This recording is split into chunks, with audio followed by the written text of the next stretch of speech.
Hi, we're going to talk about passive income for teachers. So, first, the definition of passive income. It's not always an accurate description unless you've understood it and worked with it. So, it is still a lot of work.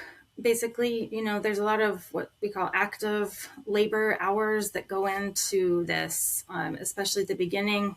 But the idea is that it's something that you can set up, and then once you've kind of front loaded a lot of the work in the building of the structure of the thing, whatever it is, that over time it's requires less and less of you to sort of produce like hard labor hours, if that makes sense. So um but the idea is that passive income would be something that would build long term, um, that you could, in theory, make a product, with however many hours, let's say like 3 hours, and then sell it. And when it's starting to sell, it's going to basically be selling itself. So at that point, you're not actively having to manage it, if that makes sense. So when you start learning about passive income, just keep that in mind, that it is still a lot of work, at the beginning, especially. And to not expect, to like get rich overnight or whatever, because none of that is true. And so you just want to have like realistic expectations for yourself going into looking at passive income. If you're a teacher and you're trying to build some side income, I totally get it. And I've got some ideas and pointers in this post and the connected posts that I think will help you get started in the right direction for yourself. Um, so some digital product ideas. So as a teacher, you could be making and selling lesson plans or curriculum writing. You could make and sell printables for teachers to give to their students. You could make mini courses, which is something I'm going to be learning how to do soon.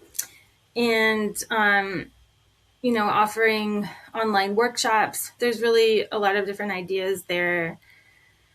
And as you're going through some ideas and, starting to test things out, you need to be aware of, how do these things land for you in your life? How much time and energy do you realistically have to be starting a side hustle, or, continuing, or revamping one if you've had one in the past. If this is a very busy time of life for you and you've got a whole lot of responsibilities, and not a lot of time, first of all, welcome to the club. I totally get that. But it just means that you want to be really intentional with what you're trying, and also to give yourself grace, if it doesn't, it's not like an overnight success or, sensation the first time you try one of these ideas. If you like the idea of content creation, that could be something like starting up a blog, which is what I'm doing. When I left teaching, I went through some time of, looking for different side jobs and things. And along the way, I started this blog, and it's really been a lot of fun, and something I feel really good about, like being able to create the community that I've created, and getting to know all of the amazing entrepreneurs that I've been able to work with. It's been really cool. So, but that is a long-term build in terms of building up your income. So if you're interested in blogging, definitely do look into it. I've got great resources I can share with you. But just go into it realizing that it's not gonna pay you at the beginning. It requires quite a lot of time and labor, but it's a labor of love. So anyway, we can talk more about that another time.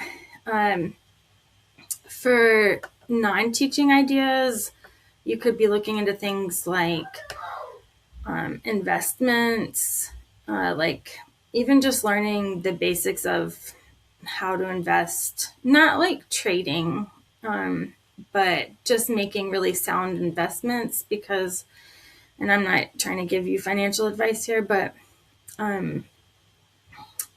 when you understand, how when money is used and invested properly, how quickly it can generate interest and more money, that's pretty exciting and something that you could definitely use to be making more income for yourself in the long term.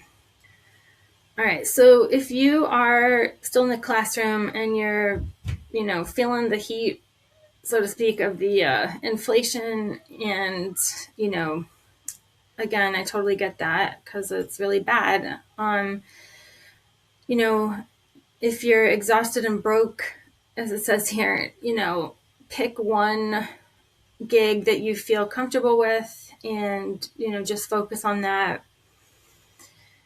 Um, if you need money really fast, I've done like food delivery services, for example, and that pays you fast. So that could be something you could look into depending on where you live, of course. If you are um, looking at possibly building an exit path for yourself out of teaching, um, that's also something to bear in mind. Uh, you want something that you could scale and, turn for a profit perhaps faster than some other ideas as well.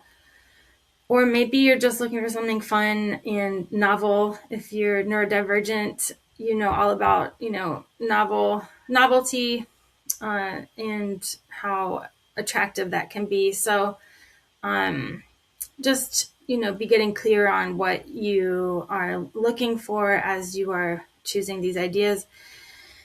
And then just give yourself some time to test them out and see how they work for you. And then basically just stop and reevaluate and then move on to the next idea if it didn't work out for you.